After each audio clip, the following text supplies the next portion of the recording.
When Silence Broke, a frontier story of survival and becoming. The night. Margaret Brooks dragged her stepdaughter down the cellar stairs by her hair. 16-year-old Lena stopped screaming.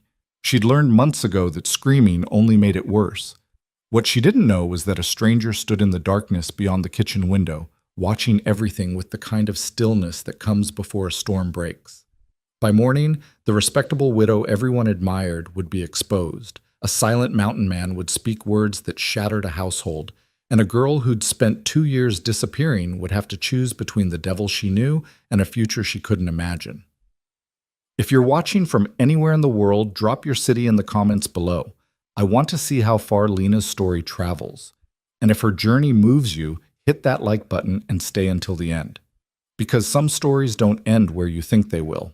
The house at the edge of town had lace curtains that caught the afternoon light just so, a porch swept clean every morning, and a garden that bloomed obedient and pretty from spring through first frost. Neighbors passing by always remarked how well Margaret Brooks kept things, how the widow had taken on the burden of raising another woman's child and done it with such grace. They saw the starched apron, the patient smile, the way she tilted her head when listening to their troubles at the mercantile. They never saw what happened when the door closed. Lena Brooks learned early that survival meant becoming small, not just physically, though at 16 she already carried the soft, heavy build that made her stepmother's lip curl with disgust, but small in every way that mattered, small in voice, small in presence, small enough that maybe, if she was careful, she could slip through a day without drawing attention. It never worked. Stupid, clumsy girl. Margaret's voice cut through the kitchen like a blade, sharp and cold despite the evening heat that made the air thick as wool. Look at this mess. Look at it. Lena stared at the floor where she'd dropped the plate. White porcelain lay in jagged pieces across the pine boards, scattered like teeth. Her hands shook as she bent to gather the shards, each one a small judgment. The plate had been slippery with soap, her fingers still red from scrubbing in water hot enough to hurt, but explanations were dangerous things in this house. "I'm sorry," she whispered. The words came automatic now, worn smooth from constant use. "I'll clean it up. I'll be more careful." "You're always sorry." Margaret stood with her back to the cook stove, arms crossed, a woman whose beauty had hardened into something sharp and unyielding. She was small-boned and fine-featured, everything Lena was not, and she wore that difference like armor. "Sorry doesn't unbreak my mother's china. Sorry doesn't make you any less of a burden on this household." Lena said nothing. She'd learned that too, the art of swallowing words until they sat like stones in her belly. She focused on picking up the pieces, moving carefully, trying not to let the larger shards cut her palms. Blood would only make things worse. "Your father's been gone 2 weeks now, hauling freight to Denver." Margaret's voice had taken on that particular tone, the one that made Lena's skin prickle with warning. "Won't be back for another month at least. That's 6 weeks I have to feed you, clothe you, put up with your uselessness. 6 weeks of watching you eat enough for 2 people while contributing nothing of value." The words landed like blows. Lena had stopped flinching visibly. That only encouraged her stepmother, but inside she felt each one hit its mark. The comments about her size, her appetite, her worthlessness, they came daily now, sometimes hourly, an endless catalog of her failures. "I do the washing," Lena said quietly, still gathering porcelain, "and the garden work. I helped Mrs. Chen with her—" The slap came fast, snapping her head to the side.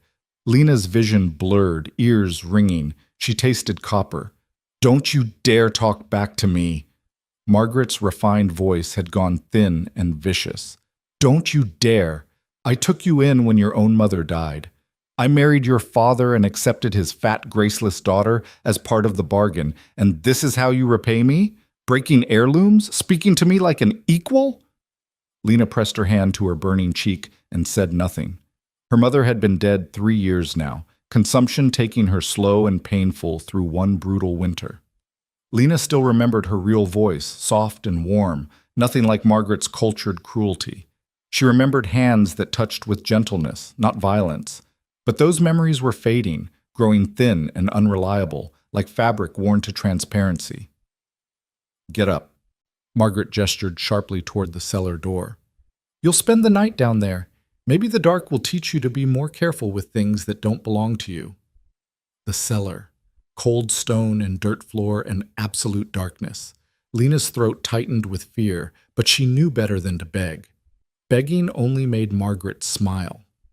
She rose slowly, leaving the broken plate scattered across the floor. Her legs felt unsteady beneath her as she crossed to the narrow door that led down to the root cellar. Margaret followed close, too close, her presence like a hand at Lena's back ready to shove.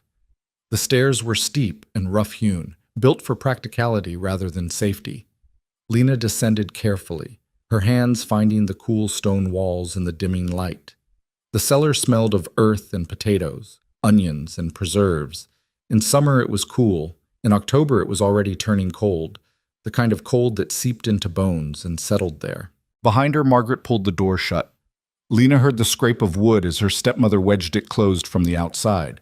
Not locked exactly, but barred well enough that a 16-year-old girl couldn't push her way free.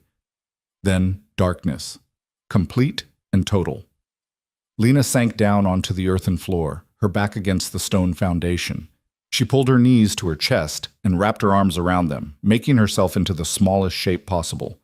The cold came up through her skirt, through her petticoats, settling into her flesh. She'd be down here all night at least, maybe longer if Margaret's anger held. She didn't cry. Crying used up air and energy, and she'd need both to survive until morning. Instead, she sat very still and thought about nothing at all, the way she'd learned to do. Thinking led to feeling, and feeling led to breaking, and she couldn't afford to break. Not yet. Above her, through the floorboards, she could hear Margaret moving through the house. The sharp click of heels on pine. The clatter of dishes being washed, washing that should have been Lena's work. Then later, much later, the creak of the rocking chair by the fire, the sound Margaret made when she settled in for an evening of needlework and respectability. The house breathed around Lena like a living thing, old wood contracting in the cooling air. Wind finding gaps in the foundation. Somewhere a mouse scratched at the walls, and Lena found herself envying it. At least mice could slip through cracks and disappear. She didn't know how long she'd been sitting there when she heard the first unfamiliar sound. Footsteps. Heavy ones. Not Margaret's precise lady steps, but something heavier, more deliberate. Boots on the porch boards. Then silence. Lena lifted her head, listening hard. The house had gone very quiet. Even the rocking chair had stopped its familiar creak. Then voices. Margaret's first, higher than usual, surprised but quickly smoothing into that pleasant tone she used with townspeople. Mr. Rowan, this is unexpected. Ma'am. A man's voice, low and rough-edged. Lena had heard it before, though rarely. Caleb Rowan was one of those men who lived on the margins of town, coming in occasionally to trade furs or buy supplies but never staying long. He had a reputation for silence, for keeping his own counsel. Some folks said he was unfriendly. Others said he was half wild from living alone up in the high country. What brings you by at this hour? Margaret's voice had that edge to it now, the one that meant she was annoyed but trying to hide it. Came to speak with you about something I saw. Saw? I'm afraid I don't understand. I was passing your place this afternoon. Window was open, kitchen window. The silence that followed felt heavy, dangerous. Lena found herself holding her breath. I don't appreciate being spied on, Mr. Rowan. Wasn't spying. Was walking past, couldn't help but see. See what exactly? Margaret's voice had gone very cold now, the pleasantness stripped away. This was the voice Lena knew, the one that came before violence. Saw you hit that girl, your stepdaughter. Saw you hit her hard enough to draw blood. Lena's heart hammered against her ribs. Someone had seen. In 2 years, no one had ever seen. Or if they had, they'd looked away, unwilling to interfere with how a woman raised her husband's child. How dare you? Margaret's voice shook with fury. How dare you come to my home and accuse me of my stepdaughter as a difficult child, clumsy, prone to accidents. If you saw her with an injury, I assure you she brought it on herself. I saw you hit her. Caleb's voice didn't rise, didn't sharpen. He simply repeated the fact, immovable as stone. Saw her flinch before you did it, like she knew it was coming. Saw you send her down to your cellar after. She broke valuable property. She needed discipline. That wasn't discipline. That was cruelty. The word hung in the air like smoke. Lena pressed her hands to her mouth, afraid to breathe, afraid to hope. No one had ever named it before. They'd used softer words. Strict, firm, old-fashioned, but never the true word. Cruel. I think you should leave. Margaret's voice had gone very quiet now, which was somehow worse than shouting. Before I call for the sheriff, call him if you want. I'll tell him what I saw. Tell him about the marks on that girl's face, the way she moves like she's expecting to be hit. She's clumsy, as I said, accident-prone. No one's that accident-prone. Another silence. Lena could picture Margaret standing there, her face composed, her mind working fast. Margaret was good at this, at maintaining appearances, at finding explanations that people wanted to believe. Mr. Rowan, Margaret's voice had softened now, taking on a tone of patient reason. I understand how things might have looked to you, but I assure you everything I do is for Lena's own good. She's a troubled girl. Her mother's death affected her deeply. She needs a firm hand or she becomes unmanageable. Firm hand's one thing. What I saw wasn't that. You're a bachelor, Mr. Rowan. You live alone in the mountains. With all respect, what do you know about raising a difficult teenage girl? I know the difference between raising and breaking. The words fell like an axe stroke, clean and final. Lena felt something crack open in her chest, something that had been frozen solid for 2 years. I'm giving you one chance to leave my property peacefully, Margaret said. If you refuse, I will scream. I will tell everyone in this town that you came here making wild accusations, that you tried to force your way into a widow's home. Do you understand me? Your word against mine. A respected member of this community against a strange mountain man who barely speaks to anyone. I understand what you're saying. Caleb's voice remained steady. Doesn't change what I saw. Doesn't change what's happening in this house. Nothing is happening in this house except a stepmother doing her best to civilize an ungrateful child. Where is she now? I beg your pardon? The girl, Lena, where is she? That's none of your concern. It is if she's hurt. She's in her room, resting, and she'll remain there until I say otherwise. This is my home, Mr. Rowan, my household, and I'll thank you to remember that. Lena heard the shift in Caleb's weight, the creak of boards that meant he'd moved.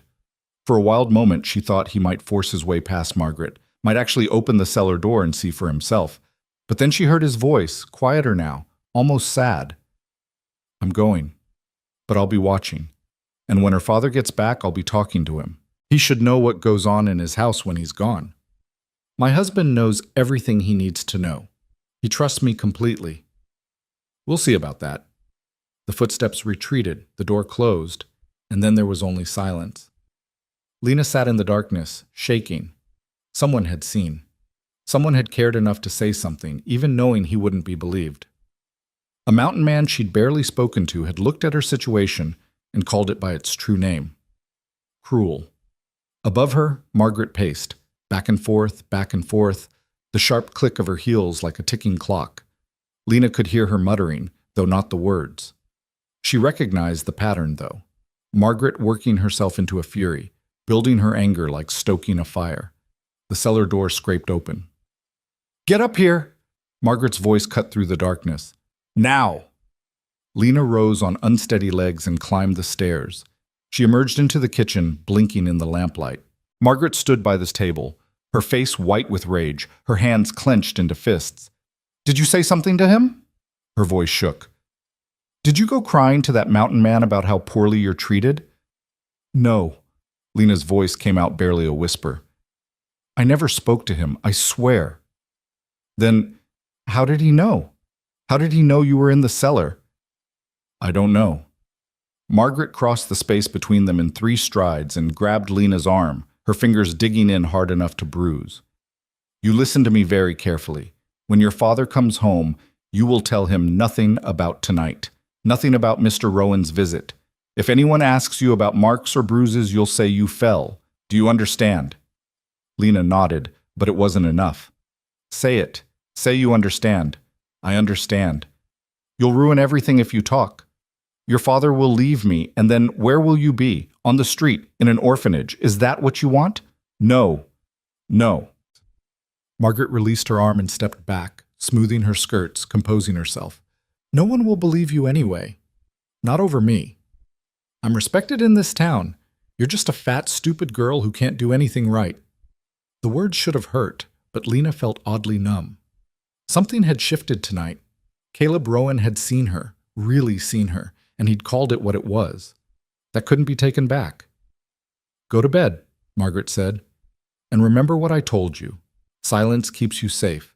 Speaking up will only make things worse. Lena climbed the stairs to the small room under the eaves that had been hers since Margaret married her father. It was sparsely furnished, a narrow bed, a trunk, a washstand. No decorations, no comfort, just a place to sleep and stay out of the way. She changed into her nightgown and crawled under the thin quilt. Her body ached from the cold of the cellar, from the tension of fear, but her mind felt strangely awake, turning over what had happened. Someone had seen. Someone had spoken. And when her father came home, that same someone planned to speak again. Lena didn't let herself hope. Hope was dangerous, fragile, too easily crushed, but she allowed herself something smaller and harder to destroy. She allowed herself to wait. The weeks that followed were the longest of Lena's life. Margaret's cruelty didn't ease. If anything, it sharpened, honed by the fear that Caleb Rowan might actually follow through on his threat. But now it was different. Now there was a witness, and Margaret knew it. The beatings continued, but they were careful now. Nothing that would show on Lena's face or hands. Nothing that neighbors might see at church on Sunday. Bruises bloomed on Lena's ribs, her back, her upper arms where sleeves would hide them. Margaret had perfected the art of causing pain without leaving evidence. You brought this on yourself, she would say, each blow punctuated with words. If you'd just been good. If you just tried harder. If you weren't such a burden. And Lena would take it in silence, the way she always had, counting the days until her father's return. She saw Caleb Rowan twice more before that return. Once at the general store where he was trading furs for supplies. He'd glanced at her across the narrow space, his eyes taking in her careful movements, the way she kept her arms close to her body. He'd given a small nod, barely perceptible, but Lena had felt it like a promise. I'm still watching. The second time was at church, of all places. Margaret insisted on attendance every Sunday, maintaining the image of a devout woman raising her troubled stepdaughter in the ways of righteousness. They sat in their usual pew, fourth from the front, where everyone could see Margaret's bowed head and pious expression. Caleb sat in the very back, alone. He never took communion, never joined the hymns. He simply sat and listened, his weathered face unreadable. But when the service ended and people filed out into the autumn sunshine, he positioned himself near the church steps. Mrs. Brooks. He touched his hat brim politely. Lena. Mr. Rowan. Margaret's voice could have frozen water. She kept her hand on Lena's shoulder, a gesture that looked protective but felt like a warning. How unexpected to see you at services. Seemed like a good day for it. Indeed. Lena, say hello to Mr. Rowan. Lena raised her eyes briefly to his face. Hello, sir. Up close, she could see he was younger than she'd thought, maybe 30, though the sun and wind had weathered him beyond his years. He had dark hair long enough to touch his collar, and eyes that were a startling light brown, almost amber. They were kind eyes, she thought, sad but kind. How are you, Lena? He asked quietly. The question was simple, but it held weight. Margaret's fingers tightened on Lena's shoulder. I'm well, thank you. No new accidents? Margaret's laugh was light and airy. Oh, you know how clumsy young girls can be, but she's learning to be more careful. Aren't you, dear? Yes, ma'am. Caleb's eyes never left Lena's face. She felt seen in a way that was both terrifying and comforting. Your father should be home soon, I expect. Next week, Margaret said quickly. He sent word from Denver. The freight took longer than expected, but he'll be back next week. Good, Caleb nodded. I'll be sure to stop by and welcome him home. The threat was quiet but unmistakable. Margaret's hand trembled slightly on Lena's shoulder. That won't be necessary, Mr. Rowan. I'm sure my husband will be exhausted from his journey. Won't take long. Just want to have a word with him, man to man. They stood there in the autumn sunshine, three people locked in a silent battle of wills. Around them, townspeople chatted and laughed, completely unaware of the drama playing out on the church steps. Finally, Margaret smiled, that bright, charming smile she used like a weapon. Well, we mustn't keep you, Mr. Rowan. Lena and I have Sunday dinner to prepare. Come along, dear. She steered Lena away, her grip painful, her pace just a fraction too fast. They walked the 3 blocks home in silence. But once the door closed behind them, Margaret's composure shattered. That man, she spat the words like poison. That interfering, presumptuous man. Who does he think he is? Lena stood very still, knowing better than to answer. He has no right. No right to question how I raise you. No right to threaten to speak to your father. Margaret paced the parlor, her skirts whispering against the furniture. He's trying to destroy this family. Can't you see that? He wants to turn your father against me. I didn't ask him to. I don't care what you did or didn't ask. Margaret whirled on her. You're the cause of all this. If you weren't so difficult, so impossible to manage, none of this would be happening. If you just disappeared the way you're supposed to. She stopped herself, but the words hung in the air between them. Disappeared. That was what Margaret wanted. Not a stepdaughter to raise, not even a servant to order around. She wanted Lena gone, erased. No longer a reminder of her husband's first wife, no longer a drain on household resources, no longer a witness to who Margaret really was beneath the lace and manners. Go to your room, Margaret said quietly. I can't stand to look at you right now. Lena fled upstairs, grateful for the dismissal. She lay on her narrow bed and stared at the sloped ceiling, counting the days. 6 more until her father came home. 6 more until Caleb Rowan kept his promise. 6 more until everything changed, one way or another. She didn't know if it would change for better or worse, but she knew with absolute certainty that it would change. The careful balance of silence and secrets couldn't hold much longer. Something had to break. And when Lena finally fell asleep that night, she dreamed of windows thrown open wide, and all the dark things inside the house spilling out into the light where everyone could finally see them. Thomas Brooks arrived home on a Tuesday afternoon, driving a wagon loaded with goods from Denver and 3 weeks of trail dust in his beard. He was a big man, broad-shouldered and sun-weathered, the kind who'd spent his life working with his hands and his back. Lena heard the wagon wheels before she saw him, and her heart seized with something between hope and terror. Margaret was already on the porch, transformed. The hard woman who'd ruled the house with cruelty wore a soft smile now, her hand raised in greeting, everything about her posture speaking of relief and welcome. It was a performance Lena had seen before, but it never failed to work. Thomas, Margaret descended the steps with careful grace. Thank heavens you're home safe. Thomas climbed down from the wagon seat with a grunt, stretching muscles gone stiff from days of travel. He looked tired, Lena thought from her position at the kitchen window, older than when he'd left. The freight business was hard work, and it showed in the lines around his eyes, the gray creeping into his dark hair. Margaret. He accepted her embrace, though Lena noticed he didn't return it with much warmth. House still standing, I see. Of course, Margaret laughed lightly. Though it's been a trial managing without you. Lena's been particularly difficult lately. Lena's stomach dropped.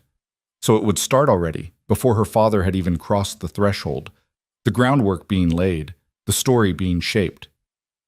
Where is she? Thomas asked, looking toward the house. Inside. Sulking, most likely. She's been in one of her moods. Thomas sighed and began unhitching the horses. I'll deal with it after I get these animals settled. 3 weeks on the road and I come home to more trouble. Lena stepped back from the window, her hands shaking. She wanted to run out there, to tell him everything before Margaret's version became the only version. But fear held her in place. Fear and the bitter knowledge that he'd believe his wife over his daughter. He always had. She was setting the table for supper when Thomas finally came inside. He smelled of horse sweat and leather, dust and distance. For a moment, seeing him there in the doorway, Lena felt a surge of desperate love. This was her father.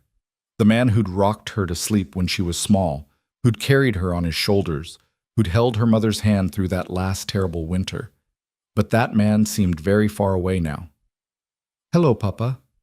Her voice came out smaller than she intended. "Lena." He studied her with eyes gone cautious and tired. "Your stepmother says you've been causing trouble." "I haven't, Papa. I've been trying.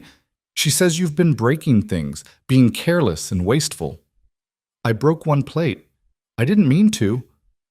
"One plate this time." Margaret entered behind him, moving to the stove with practiced efficiency. "But it's part of a pattern, Thomas. You're not here to see it. The waste, the clumsiness, the attitude." "I don't have an attitude," Lena said quietly. "I do everything she asks." "You do it poorly." Margaret didn't even look at her. "And with such resentment. It's exhausting, Thomas, truly exhausting." Thomas rubbed his eyes and moved to his chair at the table.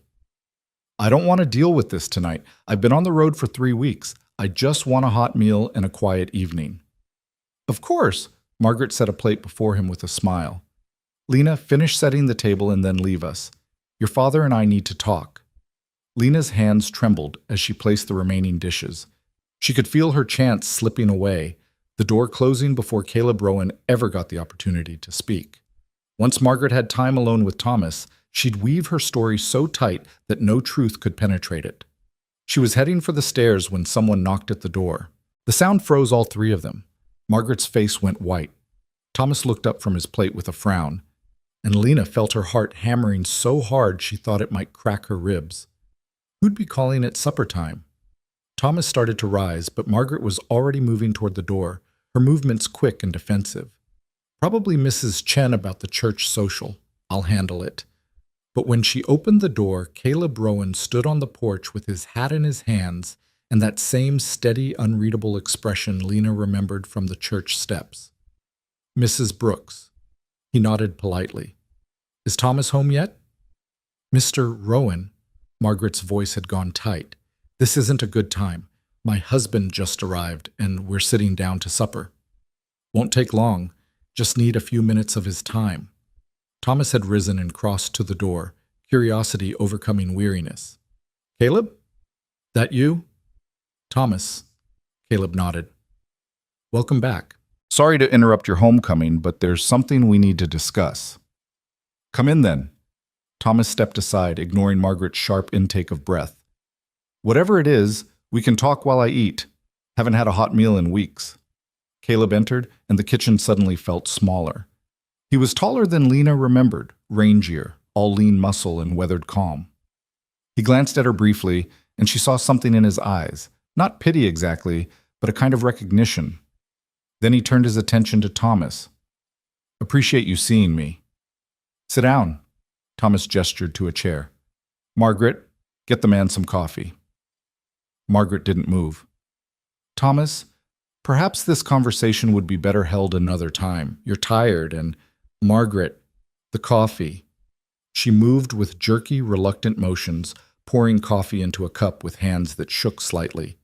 Lena stood frozen near the stairs, afraid to move, afraid to breathe. Caleb took the offered seat but left the coffee untouched. He sat with that same quiet stillness, his rough hands resting on the table, his eyes on Thomas. "I'm going to tell you something you won't want to hear," he began, "but it needs saying." Thomas frowned. "What's this about?" "It's about your daughter, and what happens in this house when you're gone." The silence that followed felt explosive. Margaret's face had gone from white to red, her mouth opening to protest. But Thomas raised his hand. "Let him speak." 3 weeks ago, I was passing your place in the evening. Kitchen window was open. I saw your wife strike Lena across the face. Saw her send the girl down to the cellar for the night as punishment. Caleb's voice remained level, factual, as if he were reporting the weather. "That wasn't the first time, judging by how the girl flinched before the blow landed." "That's a lie."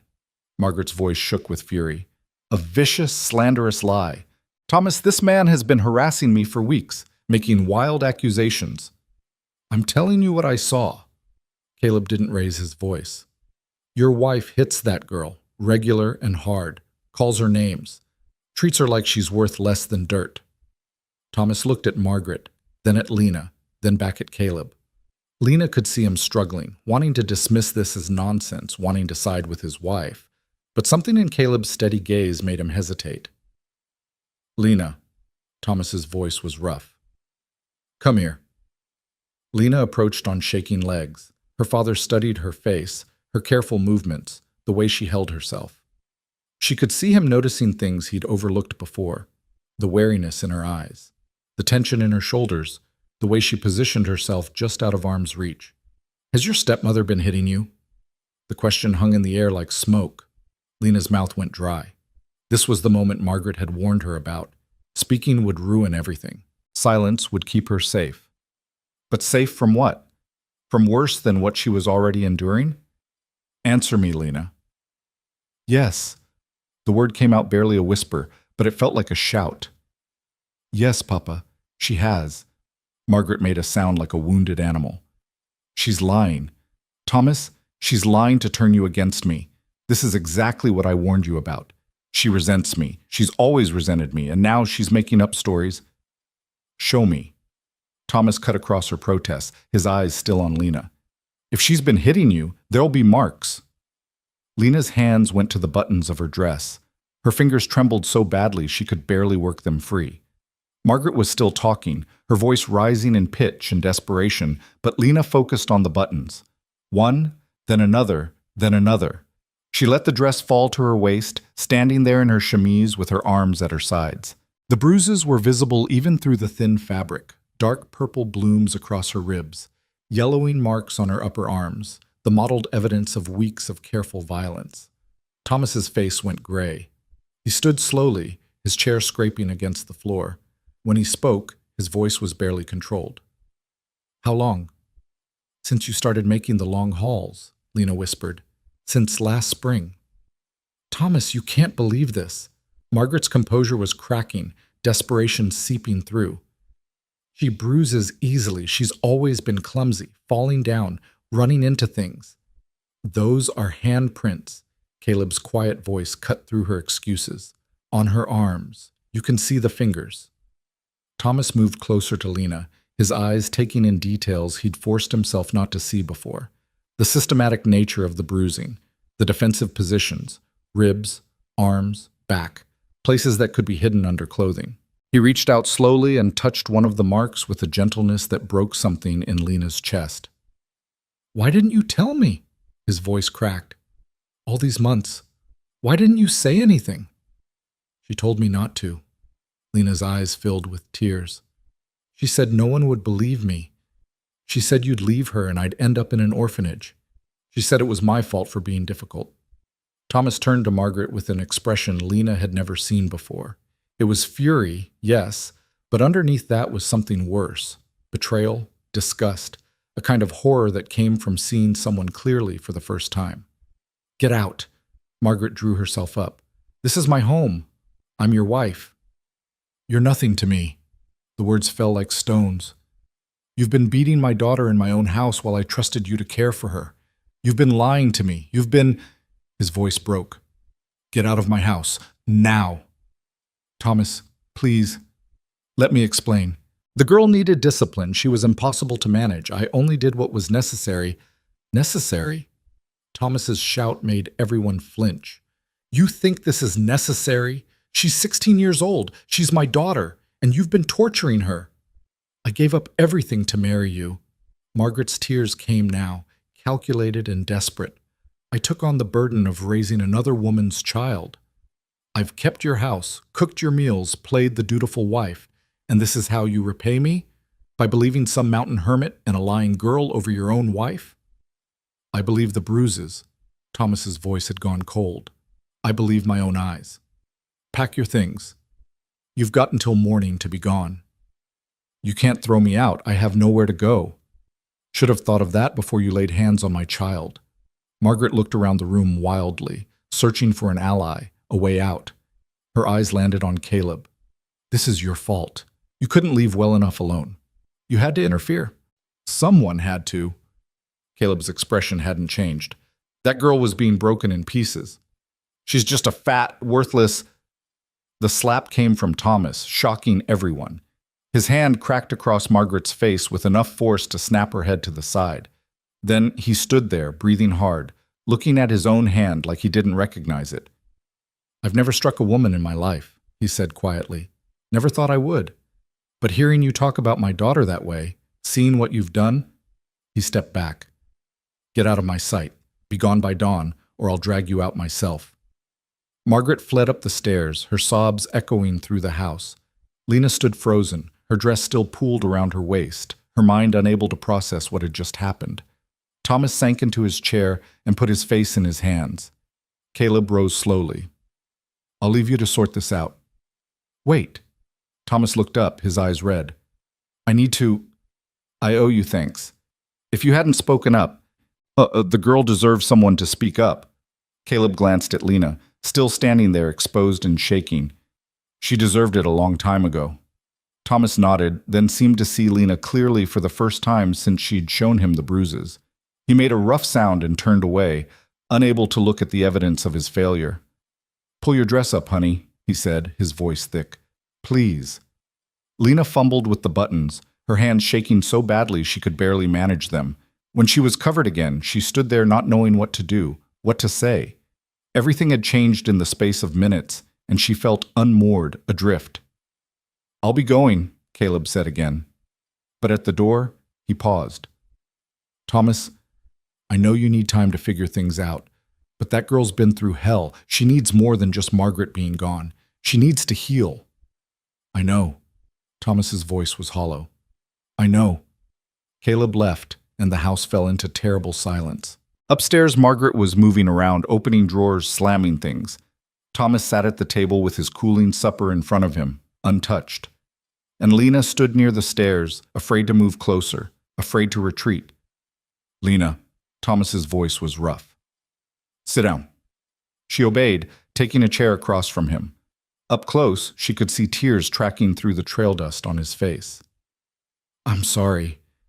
The words seemed inadequate for the enormity of his failure. "I'm so damn sorry. I should have seen it, should have known." "She was careful," Lena said quietly. "Only when you were gone. Only where it wouldn't show." "That doesn't excuse it. I'm your father. I'm supposed to protect you." He wiped his face roughly.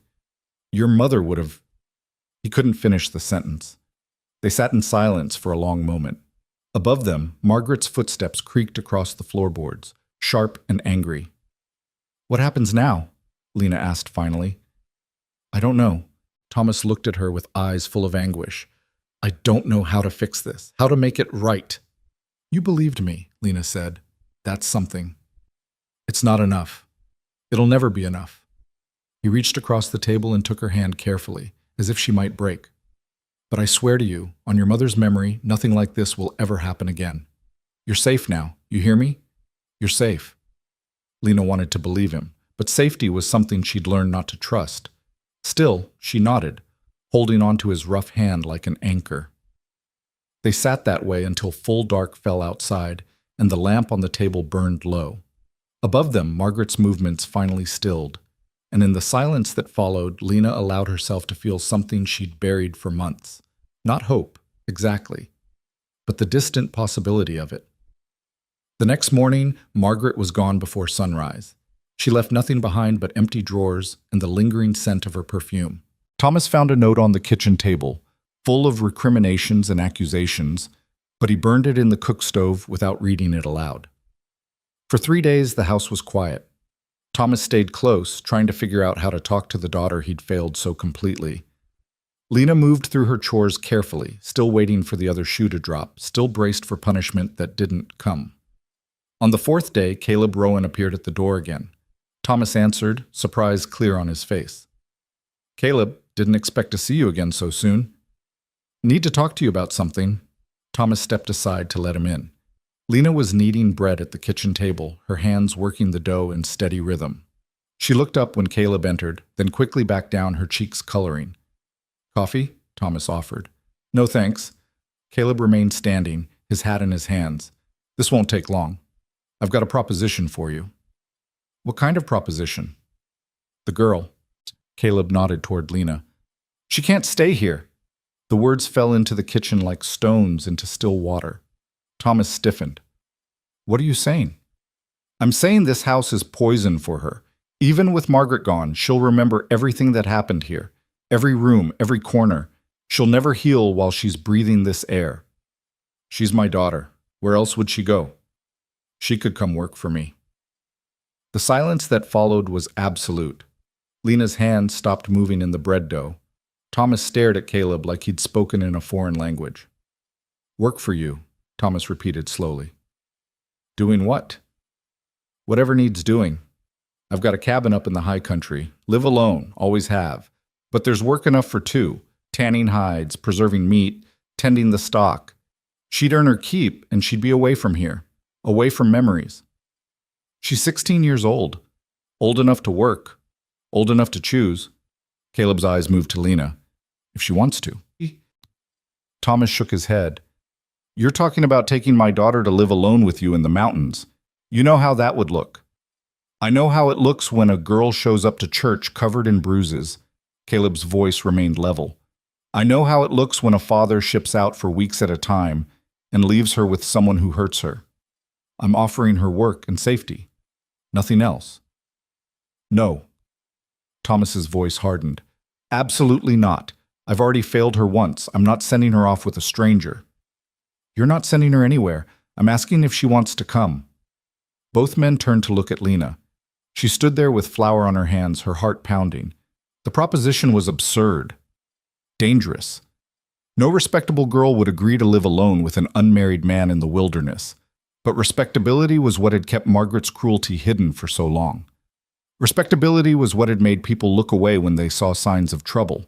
Respectability was a cage that looked pretty from the outside. I don't understand, she said quietly. Why would you do this? Caleb met her eyes. Because I watched my own mother get beaten by my father for 15 years. Watched her get smaller and quieter until there wasn't anything left of who she used to be. I was too young to stop it then. But I'm not too young now, and you're not my mother. You deserve a chance to figure out who you are without fear.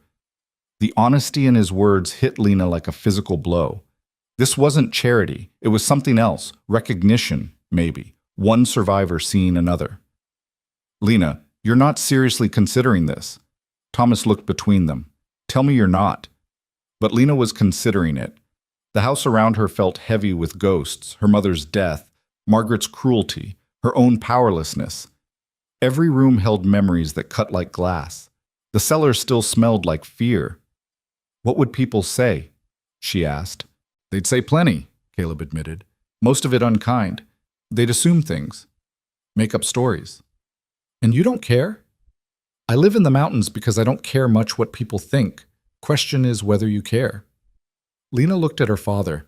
He seemed older than he had a week ago, diminished by guilt and grief. She loved him, had always loved him, but she also knew the truth. He was a freighter. He'd be gone again soon, hauling goods across the territories, leaving her alone in this house with its terrible memories. Papa, she said softly. He's right. I can't stay here. Then I'll sell the place. We'll move somewhere new, start fresh. And you'll leave again. You have to work. I know that. She swallowed hard. I need to be somewhere I can learn to be strong, somewhere I don't feel like I'm waiting for the next blow. Thomas's face crumpled. I can't just let you go. Your mother would never forgive me. Mama would want me safe.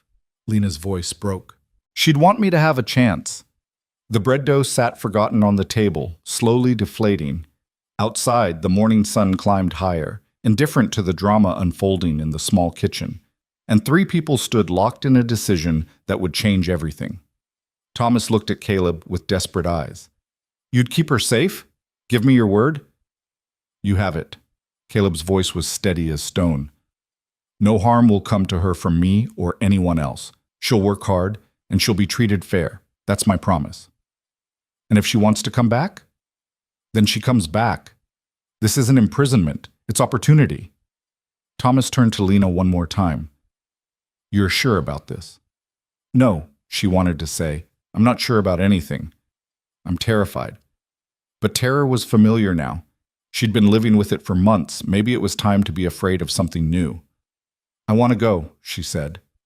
The words hung in the air like a bell tone, clear and final. Thomas closed his eyes, and Lena saw him accept defeat. Not because Caleb had won an argument, but because he knew, deep in the part of him that still remembered being a good father, that she was right. "When?" he asked roughly. "Today," Caleb said. "No point in waiting." "Today?" Thomas's voice rose. "She needs time to prepare, to pack. She needs to leave before she talks herself out of it." Caleb looked at Lena. "Pack what matters. Leave the rest." Lena went upstairs in a daze. Her room felt small and strange, like she was seeing it from a great distance. She pulled out her mother's old travel bag and began filling it. A spare dress, underclothings, her mother's hairbrush, the small Bible her grandmother had given her. Everything she owned fit in one bag with room to spare. When she came back downstairs, Thomas was sitting at the table with his head in his hands. Caleb stood by the door, patient and still. They looked up when she entered. "That's all?" Thomas gestured to the single bag. "It's all I need." He stood and crossed to her, then pulled her into a rough embrace. Lena felt his shoulders shake, heard him fighting tears. "I'm sorry," he whispered into her hair. "For all of it. For not seeing, for not protecting you, for failing your mother's trust. I'm so damn sorry." "I know, Papa." Lena held him tight, memorizing the smell of him, tobacco and leather and the road. "I know." When they finally separated, Thomas reached into his pocket and pulled out a small leather purse. "Take this. It's not much, but I don't need money. Take it anyway, please. Let me give you something." Lena accepted the purse, and Thomas turned to Caleb with an expression that was part plea, part threat. "You promised. Your word." "You have it." Caleb met his eyes steadily. "I'll bring her to town once a month. You can see for yourself she's well." Thomas nodded, not trusting himself to speak. Then Caleb opened the door, and Lena walked through it carrying one small bag and the weight of 16 years that had nearly broken her. A horse stood hitched to the porch rail, a sturdy mare with kind eyes. Caleb helped Lena mount, then swung up behind her. Thomas stood in the doorway of the house that had been both home and prison, watching his daughter ride away with a man he barely knew toward a future he couldn't imagine. Lena didn't look back. She kept her eyes forward as they rode through the quiet streets of town toward the mountains rising blue and distant in the west. And if anyone saw them, if curtains twitched or neighbors whispered, she didn't care. For the first time in 2 years, she was choosing her own path. And terrifying as it was, it felt like the first true breath she'd taken since her mother died. The ride into the mountains took most of the day. They climbed steadily through pine forests that grew thicker as the elevation rose, following game trails and creek beds that only Caleb seemed able to read. Lena sat in front of him on the mare, acutely aware of his presence behind her, the steady warmth of him, the way he shifted his weight to guide the horse without words. He didn't speak except to point out landmarks or warn her to duck beneath low branches, and she was grateful for the silence. Her mind was too full for conversation. The town disappeared behind them, swallowed by distance and trees.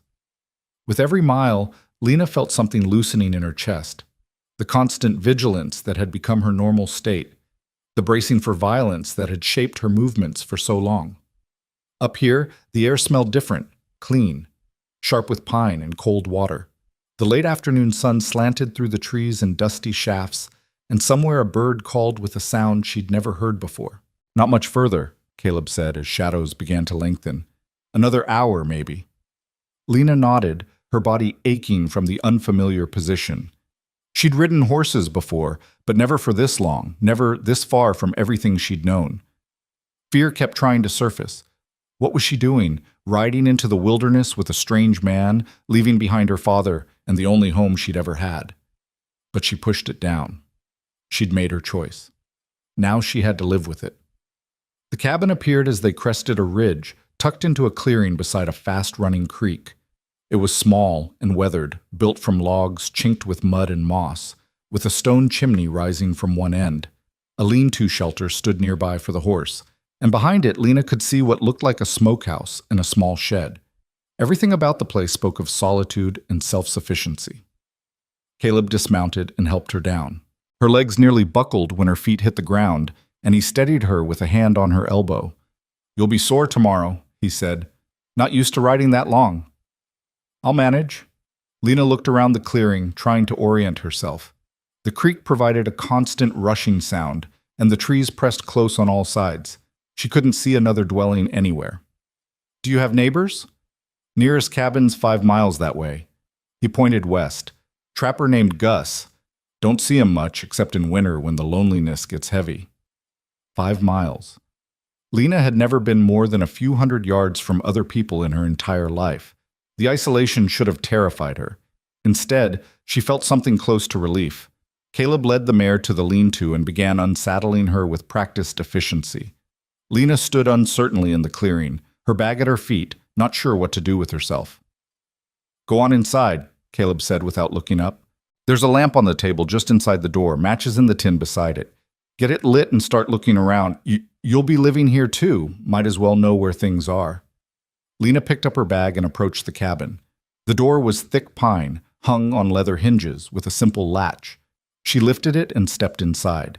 The interior was dim and cool, smelling of wood smoke and cured meat. As her eyes adjusted, she could make out a single large room with a stone fireplace at one end and a sleeping loft above. A rough-hewn table stood near the fireplace with 2 chairs, and shelves lined the walls holding supplies, sacks of flour and cornmeal, jars of preserves, tools and traps and coils of rope. Furs were stacked in one corner, and a bed frame with a straw mattress occupied the space beneath the loft. She found the lamp and matches where Caleb had said, struck a light, and watched the small flame push back the shadows. The cabin was sparse but clean, everything in its place, organized with the kind of precision that came from living alone and depending on order for survival. A ladder led up to the loft. Lena climbed it carefully and found a second sleeping space under the eaves, a narrow bed with wool blankets, a small trunk, and a window that looked out over the creek. It was clearly where Caleb slept, she realized, which meant the bed downstairs would be hers. She descended just as Caleb entered carrying her bag and a leather satchel of his own. You'll take the bed down here, he said, confirming her thought. I sleep in the loft. There's a curtain in the trunk over there you can hang for privacy if you want it. You don't have to give up your bed. Loft suits me fine. Always has. He set her bag on the bed and moved to the fireplace, where he began building a fire with quick, efficient movements. You know how to cook? Yes. Margaret made sure I knew how to do all the household work. Good. I'm a decent enough cook, but I won't turn down help. We'll trade off on meals. He struck a spark and coaxed it into flame. Tomorrow I'll show you the rest of what needs doing around here. For tonight, just settle in. There's salt pork in that barrel and biscuits in the tin. Creek water's good to drink straight. Lena watched him work, this stranger who'd offered her refuge without asking anything in return. He moved with the easy confidence of someone completely at home in his body and his environment. No wasted motion, no uncertainty. Why did you really bring me here? The question came out before she could stop it. Caleb sat back on his heels and looked at her. The firelight caught his face, throwing shadows that made him look older, harder. Told you why. You needed out of that house. But why do you care? You don't know me. He was quiet for a long moment, watching the fire catch and spread. When he finally spoke, his voice was low and rough. My ma died when I was 17. My father beat her one time too many, and something inside her just gave up. She went to sleep one night and didn't wake up. Doctor said it was her heart, but I knew better. He poked at the fire, not looking at Lena. I left that same day. Walked out with nothing but what I could carry and never went back. Been up here ever since, trying to figure out how to live with knowing I didn't save her. You were just a boy. So were you just a girl? Doesn't make the helplessness hurt any less. He stood and moved to the shelves, pulling down the salt pork and biscuits. I saw you in that house, and I saw my mother. Figured I couldn't save her, but maybe I could do something for you. Maybe that's selfish. Maybe I'm trying to ease my own conscience, but either way, here we are. The honesty of it struck Lena silent. This wasn't charity, it was penance, a debt he was trying to pay to a ghost. I'll work hard, she said quietly. I'll earn my keep. I know you will. He set the food on the table. Now eat something. You've had a long day, and tomorrow we start early. They ate in silence, the firelight dancing across the log walls and the creek providing a steady music outside. The salt pork was tough and salty, the biscuits dry, but Lena ate it all. Real hunger was something she'd learned to recognize during the months when Margaret had used food as another form of control, giving Lena less while criticizing her weight, a cruelty that made no sense but hurt all the same. After the meal, Caleb showed her where the wash basin was, where to find the privy outside, how to bar the door at night. He spoke matter-of-factly, like he was training an apprentice rather than housing a young woman. Lena listened carefully, committing everything to memory. "One more thing," he said as she prepared to settle in for the night. "I don't hit, ever. Don't raise my voice much either. You do something wrong, I'll tell you straight and show you the right way. But I won't lay a hand on you in anger. You have my word on that." Lena met his eyes and saw he meant it. "Thank you." "Don't thank me. It's just basic decency. Should have been what you had all along." He moved toward the ladder. "Sleep well. Morning comes early up here." He climbed to the loft, and Lena heard him moving around above her, settling in. She found the curtain in the trunk and hung it awkwardly from hooks driven into the rafters, creating a small private space around the bed. Then she changed into her nightgown and crawled beneath the wool blankets. The bed smelled like wood smoke and pine. The creek rushed outside. And above her, Caleb's breathing gradually evened into the rhythm of sleep. Lena lay awake for a long time, staring at the rough-hewn ceiling and trying to comprehend the enormity of what she'd done. She was alone in the mountains with a man she barely knew, miles from her father, from town, from everything familiar. If Caleb turned out to be dangerous, no one would hear her scream. But as the fire burned down to embers and the darkness deepened, she realized something strange. For the first time in 2 years, she wasn't afraid to fall asleep. There was no one here who would hurt her while she was vulnerable. No one who would wake her with cruelty. Just the creek and the wind and the steady, unthreatening presence of a man who'd given her his word. She slept. Morning came with a hand on her shoulder, gentle but firm. Lena jerked awake, her body remembering fear before her mind caught up. But it was just Caleb, already dressed, backlit by the gray light of dawn coming through the window. "Easy," he said, stepping back quickly. "Didn't mean to startle you. It's first light. Time to get moving." Lena sat up, disoriented. She'd slept deeper than she had in months, and her body felt heavy with it. "Get dressed and come outside. I'll show you the morning routine." He left, and Lena pulled on her dress with stiff fingers. The cabin was cold, the fire having died to ash overnight. She braided her hair quickly and stepped outside into air so crisp it hurt to breathe. Caleb was at the creek, splashing cold water on his face. He straightened when he saw her and gestured to the smokehouse. "First thing every morning, we check the meat. Make sure nothing's gotten to it, no spoilage, no moisture where there shouldn't be. Then we tend the horse, check the traps, gather wood for the day." He walked as he talked, showing her each task. "Up here, routine keeps you alive. Winter's coming on, and we need to be ready for it." The morning passed in a blur of new information. Lena learned how to check the cured venison and elk meat hanging in the smokehouse, how to recognize signs of spoilage. She learned that the mare was named Birch, and liked her ears scratched in a particular way. She learned how to read the traps Caleb had set along the creek for beaver and muskrat, how to reset them if they'd been triggered. Her hands were clumsy at first, unfamiliar with the work. But Caleb was patient, showing her again when she fumbled, never criticizing. It was so different from Margaret's sharp impatience that Lena found herself almost waiting for the other shoe to drop, for him to snap at her incompetence. It never came. "You're doing fine," he said when she apologized for dropping a trap. "Takes time to learn.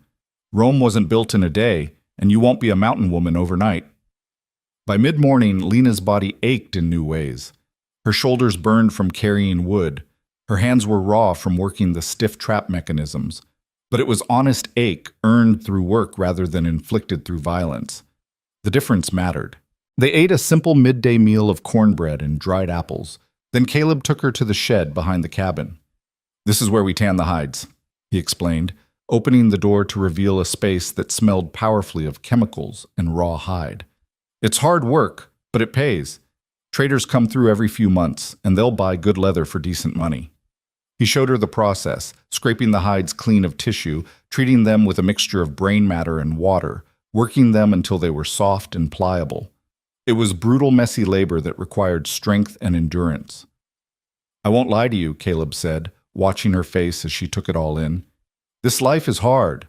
Winter up here is harder. You'll work until your body hurts, and then you'll work some more because that's what survival requires. If you want to go back to town, I'll take you. No shame in it." Lena looked at the hide stretched on frames, at Caleb's calloused hands, at the simple reality of the life he was offering. Hard work, honest labor. No pretense, no cruelty, no games. "I want to stay," she said. "You sure?" "I'm sure." He studied her for a long moment, then nodded. "All right then, let's get back to it." The days fell into a rhythm. Wake at first light, tend the morning chores, work through the day at whatever task was most pressing. Caleb proved to be a man of few words but considerable skill.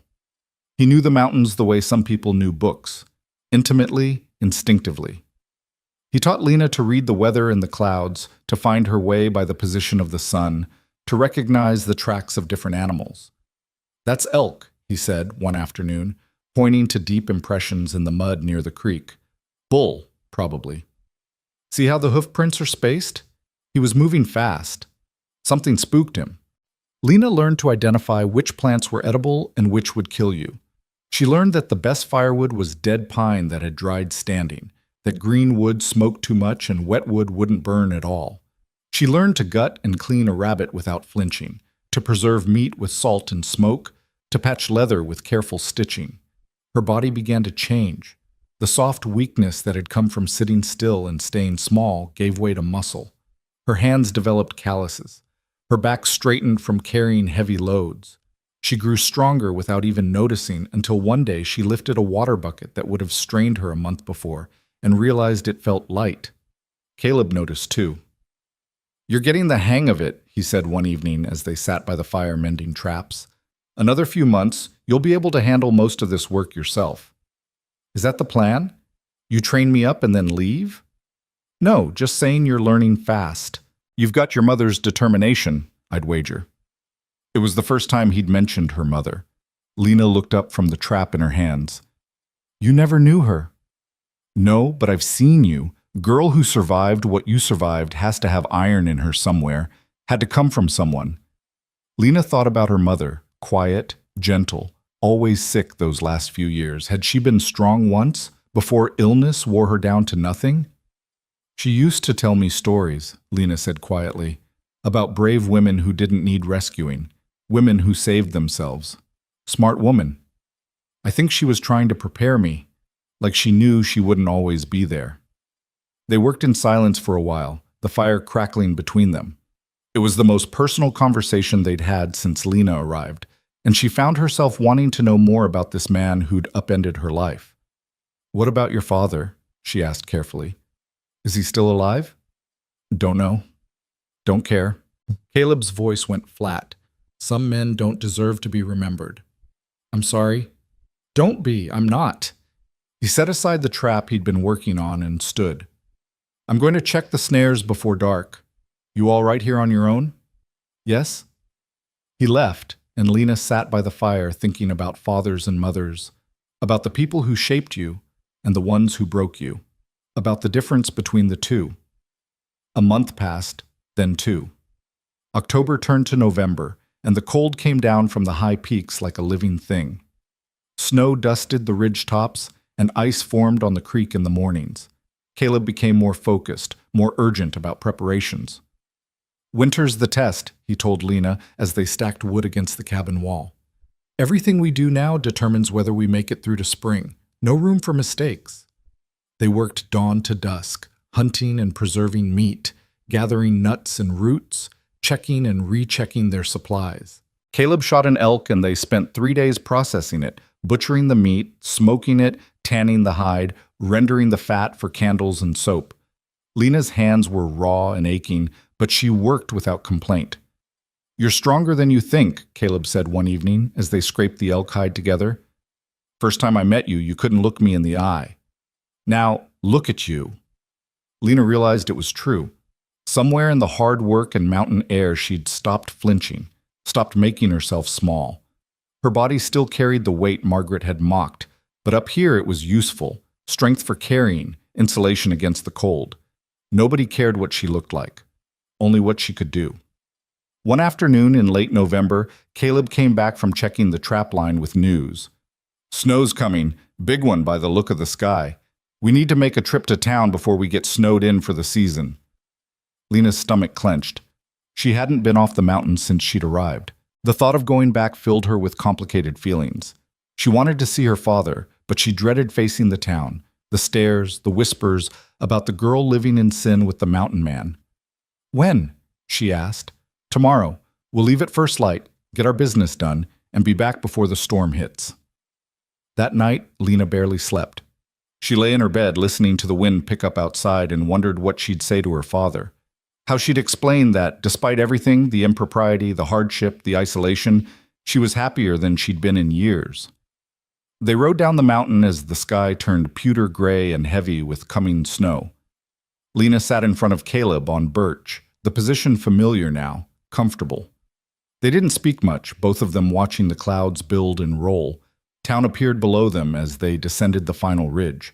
From this distance it looked small and fragile, a handful of buildings huddled against the vastness of the frontier. Lena felt oddly detached from it, like she was looking at a place she'd visited once rather than the town where she'd spent her entire life.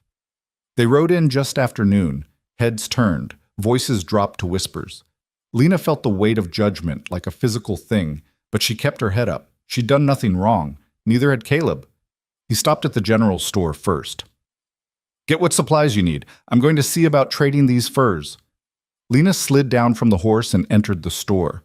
Mrs. Patterson behind the counter stared at her like she'd grown a second head.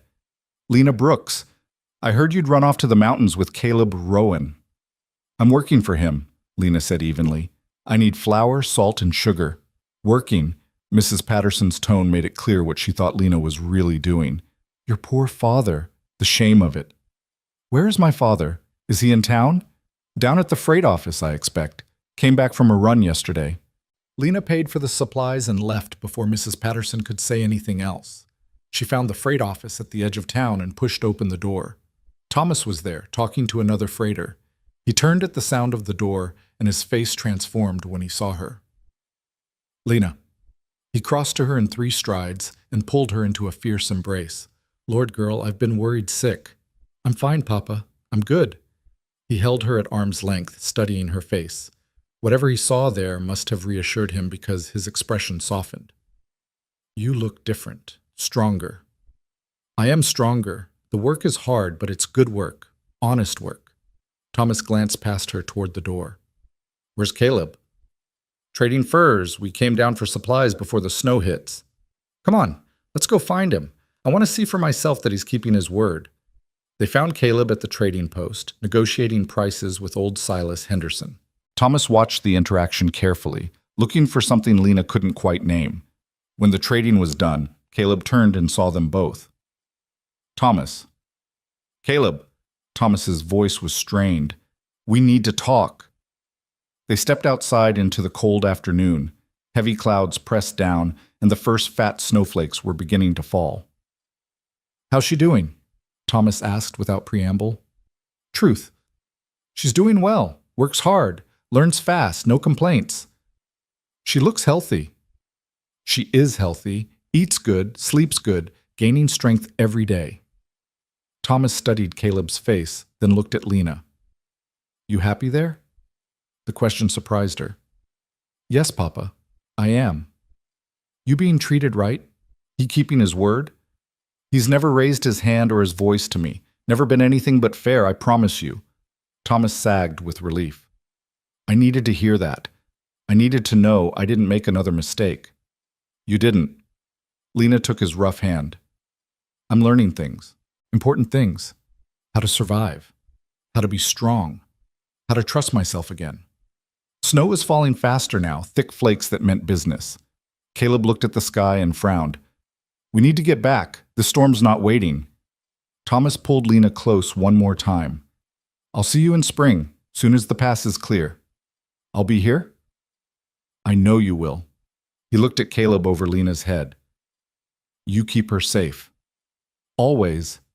They mounted Birch and turned toward the mountains.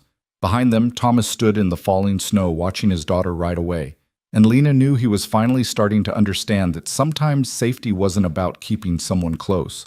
Sometimes it was about letting them go. The storm caught them halfway up the mountain. What had started as gentle flakes turned vicious, wind driving the snow sideways until Lena could barely see Birch's ears in front of her. Caleb urged the mare forward steadily, his body sheltering Lena from the worst of the wind, his voice calm when he spoke near her ear. We're almost there. Another mile, maybe less. Birch knows the way, even if we can't see it. Lena trusted him because she had no choice, her hands numb inside her gloves, her face burning with cold. The world had disappeared into white chaos, and all she could do was lean back against Caleb's solid warmth and let the horse carry them home. When the cabin finally materialized through the curtain of snow, relief flooded through her so powerfully her eyes stung. Caleb dismounted and helped her down, then led Birch quickly to the lean-to while Lena stumbled to the cabin door on legs gone stiff and clumsy. She got inside and stood dripping on the floor, her whole body shaking. Caleb came in moments later, snow covering his shoulders and hat. He shut the door against the wind and barred it, then moved immediately to build up the fire. Get those wet clothes off, he said without looking at her. Wrap up in the blankets. I'll get the fire going strong. Lena's fingers fumbled with her cloak, too cold to work properly.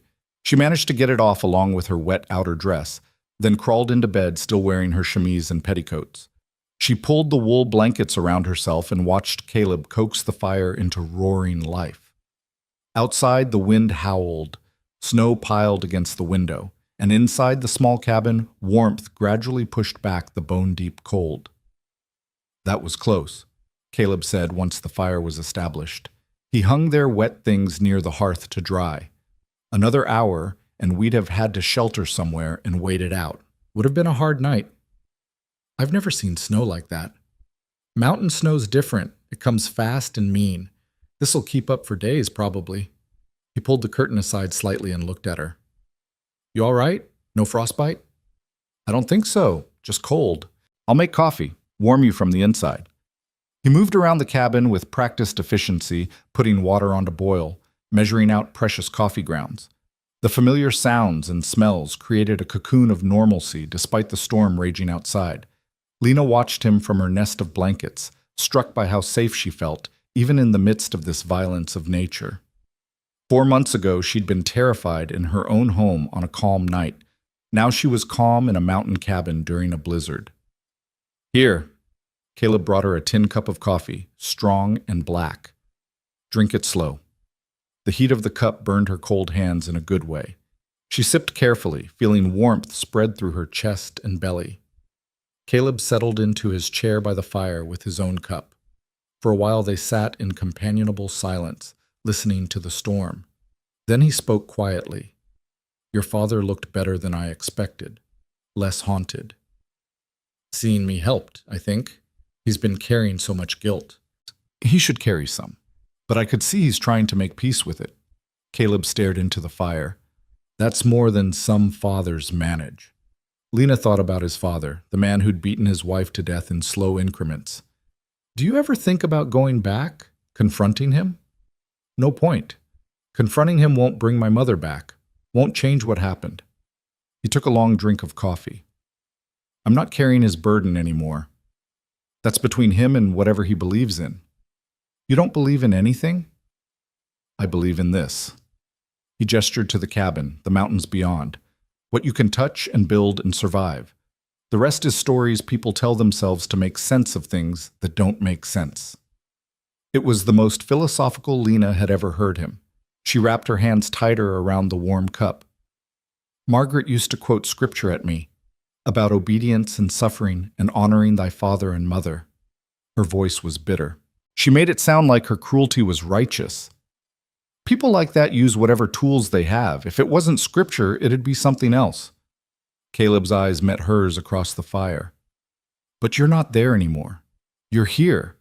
And up here, the only rules that matter are the ones that keep you alive and whole. The wind screamed against the cabin walls, but inside they were warm and dry and safe. Lena finished her coffee and burrowed deeper into the blankets. Get some rest, Caleb said. Storm like this, there's not much to do but wait it out. Might as well sleep while we can. Lena closed her eyes and let the sound of the wind and crackling fire lull her into drowsiness. Just before sleep took her, she heard Caleb climb to the loft, heard him settle into his own bed above her, and she smiled slightly, thinking how strange it was that she'd found safety in the most unlikely place with the most unlikely person. The storm lasted 3 days. They were trapped in the cabin together, the world beyond the door erased by endless white. Caleb showed Lena how to occupy the time, mending gear, sharpening tools, working leather. They talked more than they ever had before, filling the hours with stories and observations. Caleb told her about winters past, about times he'd been truly alone up here with nothing but his thoughts and the work to keep him sane. He spoke of hunger and cold, of seasons when the game was scarce and he'd had to make hard choices about what to eat and what to save. He made it clear that survival in these mountains wasn't romantic or easy, but he also made it clear that he wouldn't choose any other life.